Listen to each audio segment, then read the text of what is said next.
Hello and welcome to Chahal Academy. Welcome to the Ancient History series, Decoding the Ancient History through the NCERT and RS Sharma. आज हम lecture number 10 में आ चुके हैं। उम्मीद है कि आपने पीछे के सारे लेक्चर कंप्लीट किए होंगे। आज हम एक बहुत ही इंपॉर्टेंट डायनेस्टी जो कि डेक्कन रीजन में रूल कर रही थी, जिसका नाम सत्यवाहन डायनेस्टी है। बहुत ही इंपॉर्टेंट डायनेस्टी रही, जिन्होंने मौर्यन एम्पायर के बाद भारत को फिर से यूनाइट करने की कोशिश की और बहुत ज़्यादा आर्ट एंड कल्चर भी किया। ये डायनेस्टी अपनी vibrant colour, art and culture, caves के लिए जानी जाती है। साथ वही अच्छा खासा ट्रेड भी हमें देखने को मिला। इस डायनेस्टी की सबसे बड़ी खूबी ये थी कि इनके जितने भी राजा थे वो अपनी माता जी का नाम पहले रखते थे, यानी थोड़ा सा मैट्रिलिनियल टाइप ऑफ कंसेप्ट हमें देखने को मिला।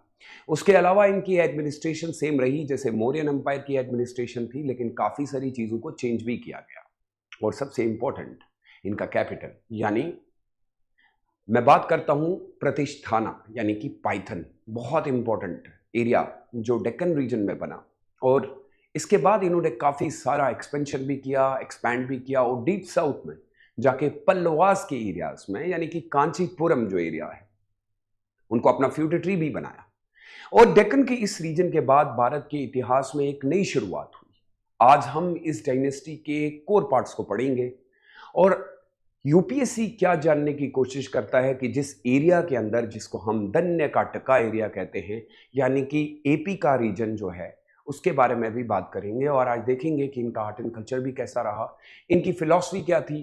और कमाल की बात तो ये है कि इस डायनेस्टी ने अपने समय में प्राकृत लैंग्वेज को एज ए प्राइमरी लैंग्वेज रखा और बाकी की लैंग्वेज भी फ्लोरिश हुई। इनका रिलीजन ब्राह्मणिकल रिलीजन था। साथ में ही ये बहुत ही ज़्यादा टॉलरेंट थे towards other religion, particularly Buddhism. इनके समय में लैंड ग्रांट सिस्टम का भी कंसेप्ट था, फ्यूडेटरीज भी थे। लेकिन अर्लियर जो हमारे रूलर्स थे सतवाहन डायनेस्टीज के, उनके बारे में हमें कुछ ज़्यादा पता तो नहीं है, बट ऐसा माना जाता है the founder of this dynasty was none other than that was Simuka. यानी कि आप समझ लीजिए कि कान्व डायनेस्टी को खत्म करने के बाद इन्होंने एक डायनेस्टी को इंडिपेंडेंट किया। और उसके बाद हमारे पास काफ़ी समय तक इनकी कोई इन्फॉर्मेशन नहीं है।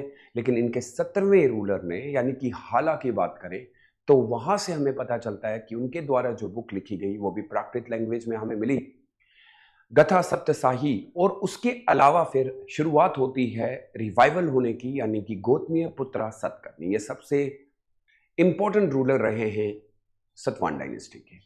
सो शुरुआत करते हैं कि इस डायनेस्टी का कोर फाउंडर जो है सिमुका है। और अगर आप देखेंगे तो इस एरिया में इन्होंने अपनी कैपिटल रखी है वाराणसी, अमरावती, ये बहुत इंपॉर्टेंट एरियाज थे।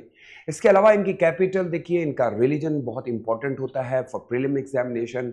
इनको पुरानास के अंदर अलग अलग नामों से पुकारा गया, जिसमें आंध्र बोजा, आंध्र पितामा, क्योंकि इनके ओरिजिन की क्लैरिटी हमारे पास नहीं है। बट ऐसा माना जाता है कि ये मौर्यन एम्पायर के पास एज अ फ्यूडेटरी का काम करते थे। उसके बाद इन्होंने अपने आप को इंडिपेंडेंट किया और बहुत अच्छा खासा एक्सपेंशन भी किया है। इसके अलावा अगर आप देखेंगे तो अशोका के रॉक एडिक्ट नंबर 13 में भी ये कहा जाता है कि ये उनके बॉर्डर एरियाज में।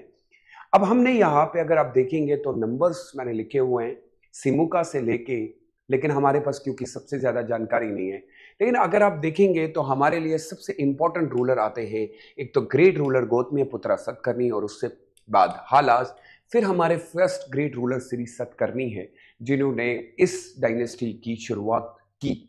लेकिन सबसे इंपॉर्टेंटली आप मान लीजिए कि यहाँ से शुरू होता है गौतमीय पुत्रा सतकर्णी, विशिष्ट पुत्रा पोलोयामी, यजना श्री सतकर्णी। इन्होंने काफ़ी समय तक रूल किया और डेक्कन के रीजन को काफ़ी ज़्यादा आर्ट इन कल्चर भी दिया है। अगर हम बात करें कन्हा की, जिनके बारे में हमें वेस्ट से जानकारी मिलती है, वेस्टर्न मालवा का रीजन, इन्होंने भी वैदिक सैक्रिफाइस किए हैं। फिर हाला के द्वारा वेरी वेरी इंपॉर्टेंट बुक, आपको याद होगा, ये बहुत ही इंपॉर्टेंट बुक है जो इन्होंने लिखी, गथा सप्तसाती। ये प्राकृत लैंग्वेज में लिखी गई बुक है, जिसके द्वारा हमें कुछ इंफॉर्मेशन मिलती है। बट इंपॉर्टेंटली हमारे पास है गौतमीय पुत्र सतकर्णी। कहा यह जाता है कि ही डिफीटेड नहापाना, शाकाओं के रूलर के साथ इनकी काफ़ी सारी लड़ाई रही। इनका बहुत ही कंप्लीट डेक्कन कंट्रोल रहा है और इन्होंने बुद्धिज्म, ब्राह्मणिज्म, नासिक इंस्क्रिप्शन से हमें इनकी जानकारी मिली है।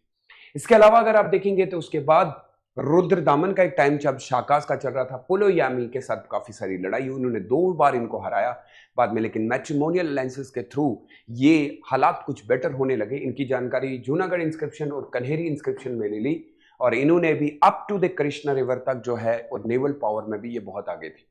और फिर यजना श्री सतकर्णी के अंदर मालवा रीजन रहा।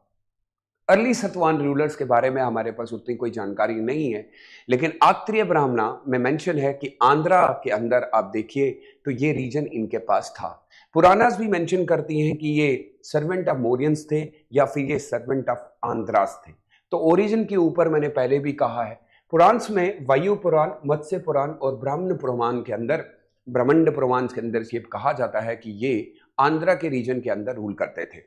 इसके अलावा भी अगर आप देखेंगे तो इनकी लड़ाई काफी समय तक, यहां पे अगर आप देखेंगे तो सतवांश की वेस्टर्न क्षत्रपाओं से लड़ाई हुई। वेस्टर्न क्षत्रपा साकास का ही एक पार्ट था और ये आप देख लीजिए कि अपर डेक्कन रीजन और वेस्टर्न पावर में लड़ाई चल रही है। सतवांश के पास यहाँ पे आप देखते हैं प्रतिष्ठाना एरिया है और साकास लोग उनके ऊपर अटैक कर रहे हैं क्योंकि उस समय वो काफी अच्छे खासे एरियाज पे कंट्रोल कर रहे थे। इसके अलावा भी इनकी इंडो ग्रीक और साकास का आना शुरू होता है। शाकास को डिस्ट्रॉयर कहा जाता है ग्रीक, क्योंकि उन्होंने ग्रीक को खत्म किया और अपने लिए एक नया यहां से शुरुआत की। अब आप देखिए ये साकास जो सत्रपास बने, यहां पे आपके सतवांश हैं, इनके साथ कंटिन्यूसली लड़ाई रही और इनके पास काफी अच्छा खासा एरिया भी था। सतवांश को कंप्लीटली इन्होंने ओवर डोमिनेट कर लिया एंड महाराष्ट्र और वेस्टर्न इंडिया एरिया इन्होंने सारा कंप्लीट अपने अंडर कर लिया। यानी हम ये कह सकते हैं कि बहुत बड़ी डायनेस्टी भारत की फॉरेनर डायनेस्टीज के अंडर कंट्रोल में आ गई। इसके अलावा अगर हम देखें तो कोशिश ये थी कि इसके बाद जब डिक्लाइन हो गया और पूरी तरीके से ये रीजन खत्म कर दिया गया, तो उसके बाद after the decline of Satyavan dynasties हमारे पास नई डायनेस्टीज आई, that were the Vakatakas, Ikshvakus, Abhiraj. ये डायनेस्टीज डेक्कन में ही बनी और इन डायनेस्टीज का बनने का रीजन ये था क्योंकि आप सतवांश के काफी सारे एरियाज जो है वो छोटे छोटे टुकड़ों में बट गए और डेक्कन रीजन बहुत ही डीप डिक्लाइन पीरियड में चला गया। और यहां से क्योंकि इनके साथ काफी सारे पलवास जो लोग थे जो इनके अंडर एज अ फ्यूडेटरी का काम करते थे, उन्होंने भी अपने आप को इंडिपेंडेंट कर लिया और अब से पलवास एक इंडिपेंडेंट रूलर के तौर पे काम करेंगे ना। वो डिमांड करेंगे कि ये एरिया जहां पे कल सतवांश रूल कर रहे थे वो एरिया उनका है। इस तरीके से भारत की एक बहुत बड़ी डायनेस्टी खत्म होती है और नई छोटी मोटी डायनेस्टीज, उसमें अभिराज आ गए, वाकाटाकास आ गए, इक्ष्वाकुस आ गए, इन लोगों ने यहाँ पे रूल करना शुरू कर दिया। अब सवाल ये है कि आखिर क्या होगा डेक्कन का, क्या ये डायनेस्टीज कंट्रोल कर पाएंगी? लेकिन ऐसा बिल्कुल भी नहीं होगा। इसके अलावा भी भारत के अंदर काफ़ी अलग अलग डायनेस्टीज आई, जिसमें चालुक्यन डायनेस्टी थी, फिर उसके बाद चालुक्यन डायनेस्टीज के बाद एक राष्ट्रकूटा डायनेस्टी आएगी। सो डेक्कन के ऊपर हमेशा अटैक होते रहे। हम अगली वीडियो में जानने की कोशिश करेंगे कि आखिर डेक्कन के साथ क्या हुआ, लेकिन उससे पहले हम थोड़ा सा साउथ के बारे में भी बात करेंगे कि पलवास लोगों का और यहाँ पे अब किस तरीके की लड़ाई होगी। So see you in the next class. Till then, take good care of yourself, stay safe and stay blessed. Bye bye.